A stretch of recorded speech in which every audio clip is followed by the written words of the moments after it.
오늘 아침을 여는 말씀은 시편 27편 13절의 말씀입니다.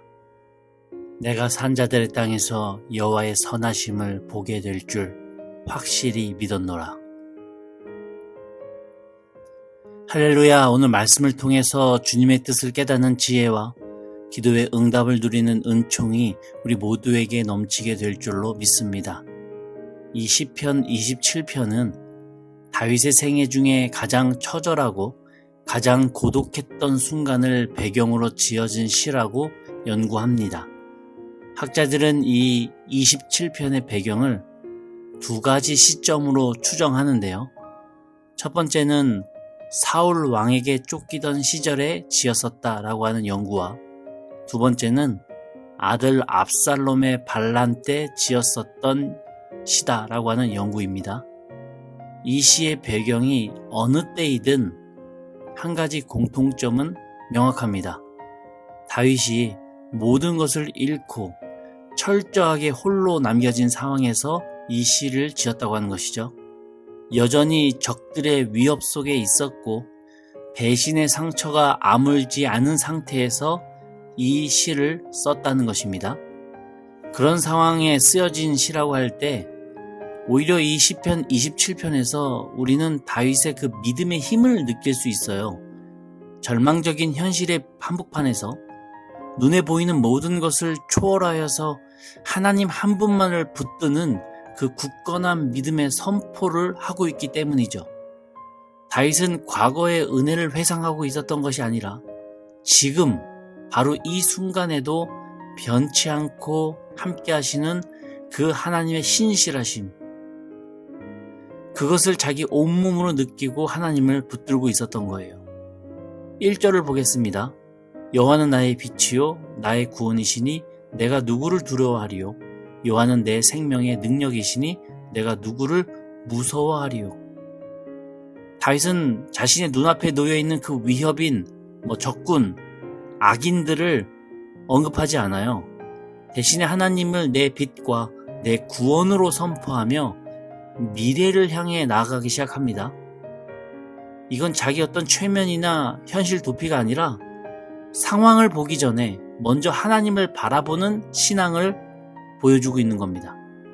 이 캄캄한 어둠 속에서 빛 되시고 압도적인 공포 속에서 구원 되시는 그 하나님께 내가 모든 것을 걸었습니다 라고 하는 그 의지적인 선포를 보여주고 있습니다. 이 고백은 정말 어려운 그 인생 속에서 하나님을 잡아본 사람만이 할 수 있는 확신이고, 힘들고 낭망할 만할 때 하나님만이 답이라고 하는 것을 경험해본 사람만이 할 수 있는 고백이에요. 다윗은 광야에서 도망치는 이 현실 안에서 두려움에 짓눌려서 떠는 대신에 오히려 내가 누구에게 집중해야 되는지 똑바로 정신 차리고 내가 바라봐야 할 그 하나님만을 보며 담대하게 당신만이 내 빛 되십니다 라고 선포하고 있는 거예요. 우리 자신을 한번 돌아보길 원합니다. 내 삶을 둘러싼 여러 어둠과 위협들이 무엇입니까? 그게 없는 사람들은 없거든요. 재정의 문제, 관계의 어려움, 건강의 문제, 부모의 어려움, 자녀의 문제, 누구나 다 나를 둘러싸고 있는 어려움과 위협이 있어요. 감당하기 너무 벅찬 그 무게가 우리의 어깨를 짓누를 때, 그래서 우리는 그 문제의 크기에 압도되어서 황망해하며 낙심하곤 하지만 다윗은 이 혈안이 된 사울 왕의 추격 앞에서 또는 아버지를 죽이려고 하는 그 압살롬의 배신 앞에서 그 문제보다 더 크신 하나님을 먼저 바라보고 있더라고요. 여러분 종종 듣지 않으셨습니까? 문제 앞에서 더 크신 그 하나님을 바라본다. 여러분 문제보다 더 크신 하나님 바라본다. 이게 도대체 무슨 뜻입니까? 이 부분을 묵상하고 연구할 때 이 문제보다 더 크신 하나님을 본다라고 하는 것이 단순히 어떤 긍정적인 사고나 자기 최면이 아니라고 하는 것이죠. 내 눈앞에 닥친 문제를 현실로 인정하는 동시에 또 그 문제의 배후에 계신 하나님의 일하심도 내가 현실로 선포하는 거예요. 이 두 현실 앞에서 앞쪽에 문제의 목소리가 아무리 커도 그 목소리를 뛰어넘는 그 위에 하나님의 음성을 내가 먼저 듣고 결코 의심하지 않겠다라고 하는 그 결단입니다. 이것이 바로 문제보다 더 크신 하나님을 본다고 하는 거예요. 오늘 1절에서의 그 다윗의 고백처럼 우리는 나의 문제를 바라보기 전에 먼저 나의 빛 되시는 그 하나님을 바라보는 믿음을 선택하는 저와 우리 성도님들 되시기를 소망하겠습니다. 이어서 4절인데요. 내가 여호와께 바라는 한 가지 일 그것을 구하리니 곧 내가 내 평생에 여호와의 집에 살면서 여호와의 아름다움을 보며 그의 성전에서 사모하는 그것이라. 다윗은 수많은 어려움에 직면했지만 해결해야 될 그 문제들의 목록을 나열하지 않습니다. 4절을 원어로 보자면 이 다윗의 유일한 소원은 야훼의 그 성전에 머무는 그것뿐이다. 아침마다 그 성전에서 눈을 뜨고 야훼를 뵙는 것 그것만이 나의 낙이 된다. 이렇게 고백을 하고 있더라고요. 이 원어 뜻으로 볼 때 다윗이 세상의 모든 고통과 염려를 다 내려놓고 오히려 그것을 뛰어넘어선 경지에 이른 건 아닌가라고 생각할 수 있지만요. 아닙니다. 다윗은 지금 당장 코앞에 닥친 그 힘든 문제를 해결해달라고 말했던 것이 아니라 앞으로 제2의 사울이 또 나타날 것이고 제3의 압살롬이 생겨날 것을 알고 있었기 때문에 다윗이 가장 우선적으로 소원했던 것은 오직 하나님과의 그 친밀한 교제를 할 수 있는 그 자녀가 되고 싶습니다. 라고 하는 고백이었다고 하는 거예요. 가장 근원적이고 가장 영원한 가치인 하나님의 임재에 자신의 소원을 집중하고 있었습니다. 그리고 이 한 가지 소원이 사실은 나머지 모든 문제를 해결하는 근원적인 열쇠가 되었던 것이죠.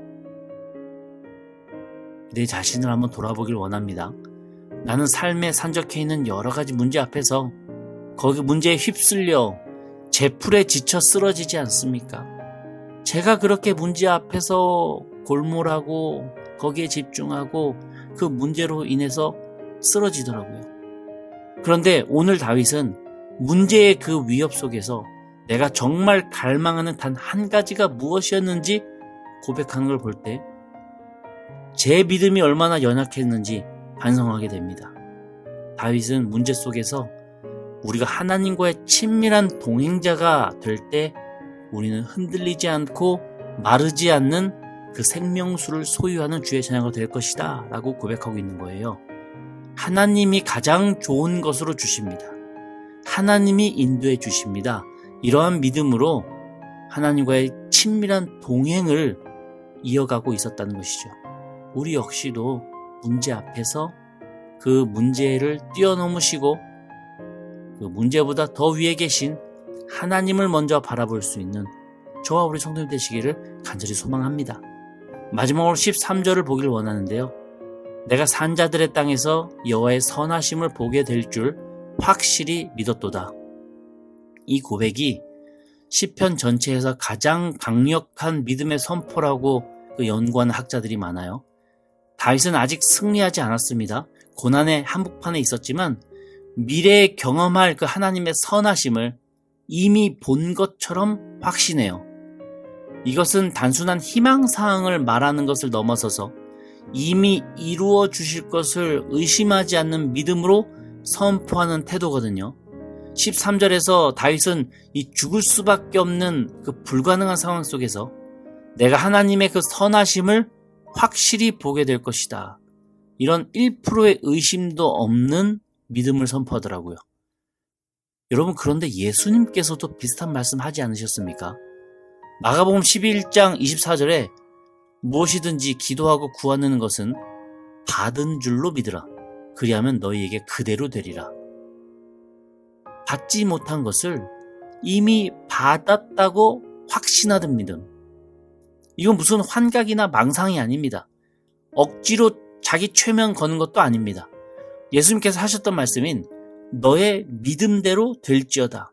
이런 선포처럼 내 영혼 밑바닥에서부터 솟아나는 그 진실하고 절박한 마음을 주님은 보시고 그것을 거룩한 능력의 재료로 사용하신다는 거예요. 내가 진실이 그리고 내가 절박한 마음으로 정말 그것을 원하는가? 아니면 의심하고 있고 속으로는 되면 좋고 안 되면 어쩔 수 없고 이런 간절함 없이 하나님께 매달리고 있는 것은 아닌가? 주님은 보신다는 거죠. 혹시 어려운 내 상황을 보면서 내 이 현실이 정말 좋아지지 않을 거야, 나아지지 않을 거야 이렇게 판단되십니까?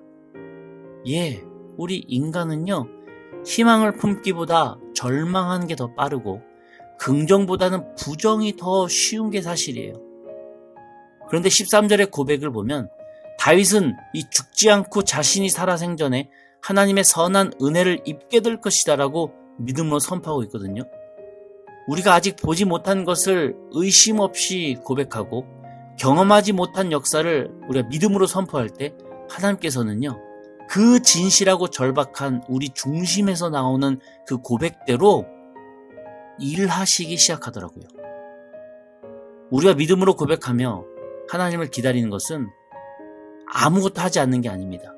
가장 적극적인 신앙의 행동으로 하나님을 기다리고 선포하고 있다는 것을 우리는 기억하면서 다윗의 믿음의 고백대로 그의 미래가 열려졌음을 우리는 잊지 않으며 오늘 하루도 그 주님께 믿음의 고백으로 나아가는, 그래서 그 고백대로 되어지는 귀한 역사를 경험하는 저와 우리 성도님들 다 되시기를 주님의 이름으로 간절히 축원합니다. 아멘. 우리 함께 기도하시겠습니다.